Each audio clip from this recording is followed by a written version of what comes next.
Brothers and sisters, good afternoon. Allow me to express my joy to be with you today, my dear professors and staff, and students, especially the graduating class this school year. The last time I attended the baccalaureate mass here in Loyola School of Theology was in 1993, when we were the graduating batch. Never in my wildest dream that after 25 years, I will go back to preside the Eucharist and preach the Word to you. I am grateful to the Administrative Council who invited me for taking such a big risk. And thank you to my classmate and now President of LST, Reverend Father Joe Kilong SJ.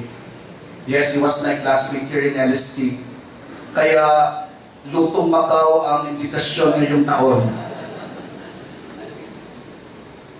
Before I proceed, I will be speaking in Filipino. In some parts, may I request the Filipinos to please assist our non-Filipino brothers and sisters.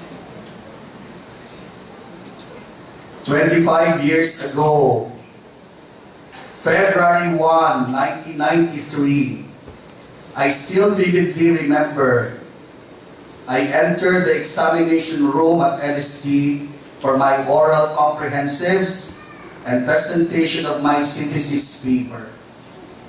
My oral exam was in Filipino, and my synthesis paper I entitled Muling Pakikipagkasunduan, based on the texts of the first Eucharistic prayer for reconciliation.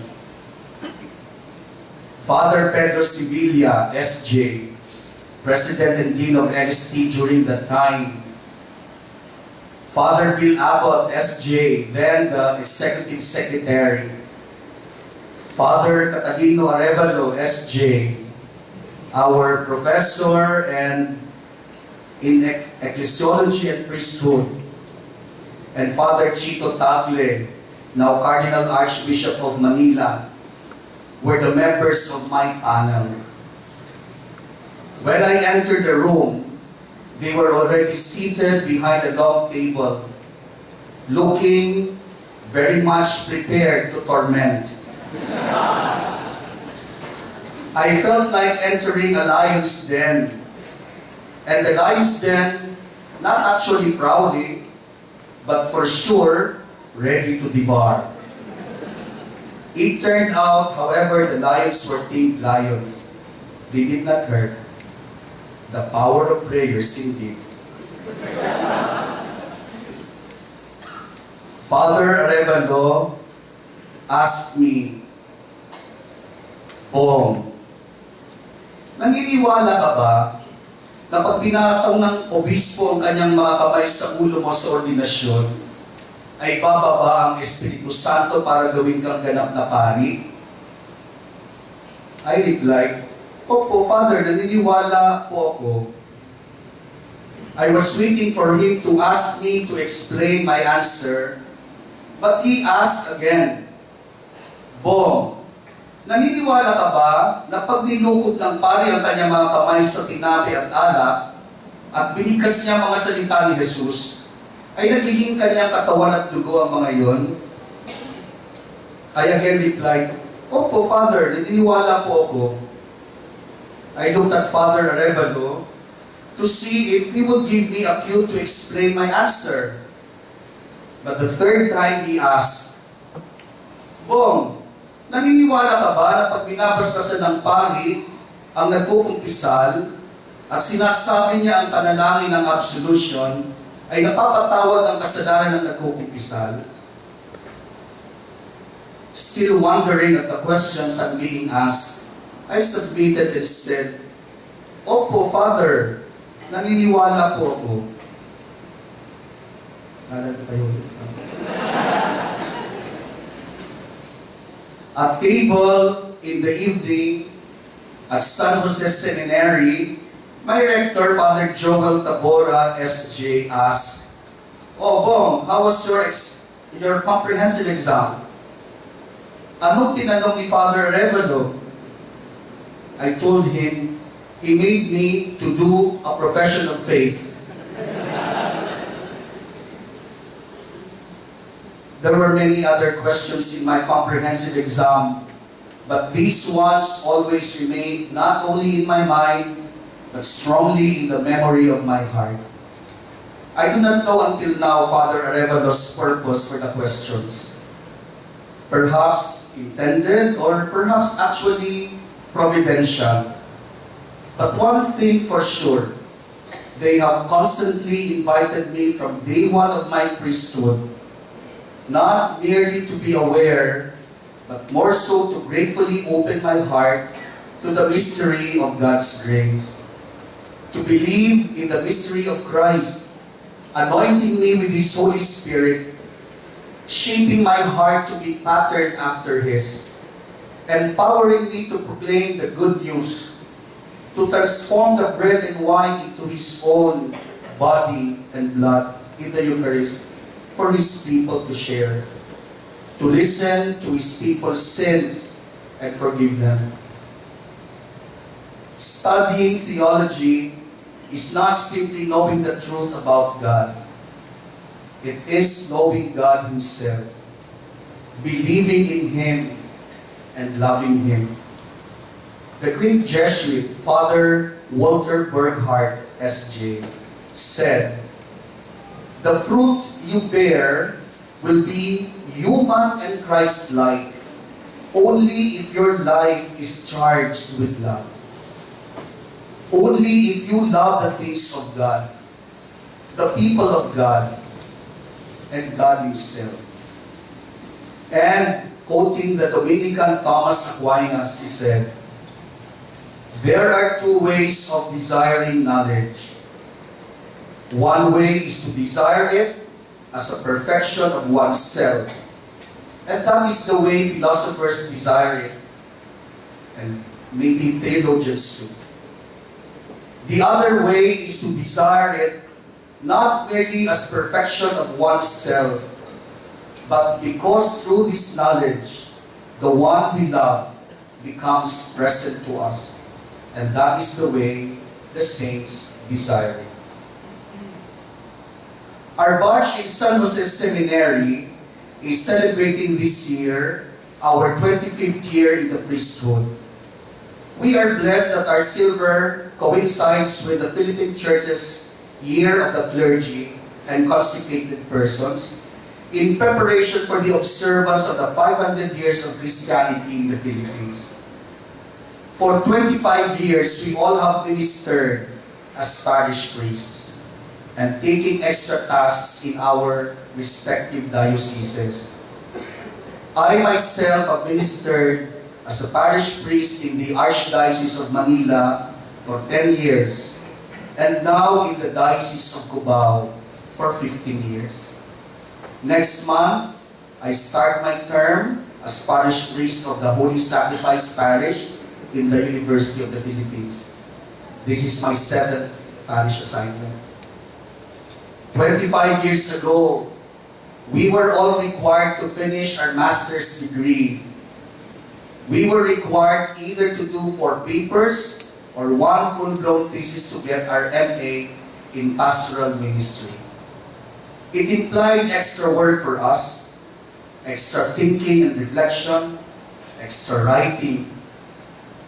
Seminarians started to complain and question Father Joel's policy. And so in one of our community meetings, he told us, "The master degree is not for you, it is for the church. With your degree, you are stretching the possibilities of your service to your particular dioceses."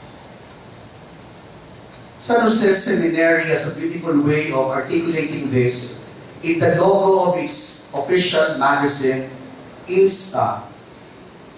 Predica verbum insta opportune importune. Preach the word. Be prepared in season or out of season.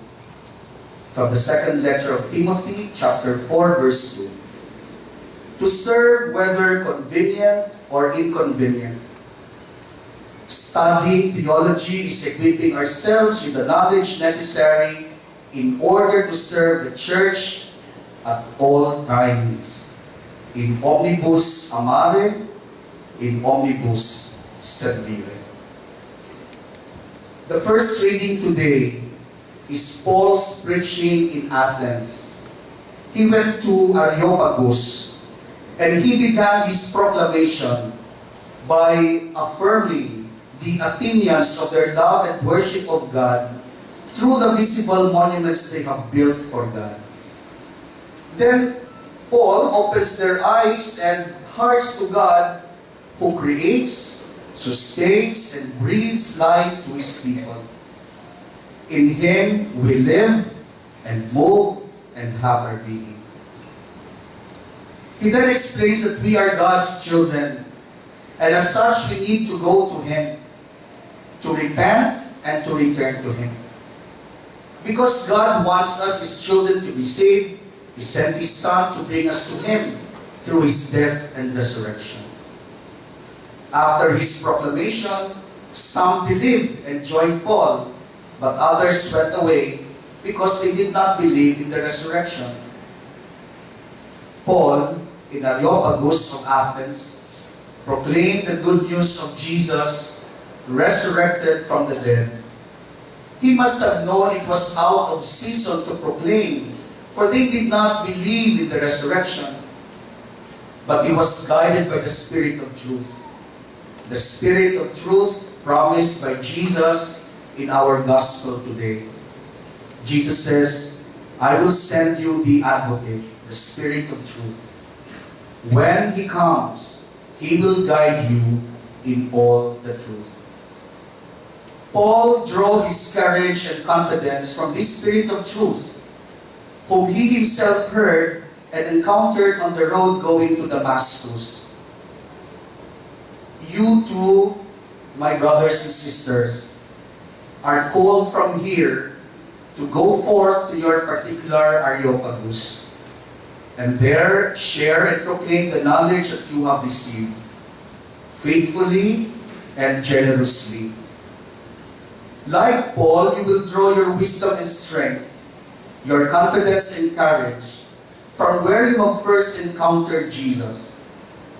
Go back to your own Damascus and proclaim Jesus in your particular Areopagus with boldness and conviction.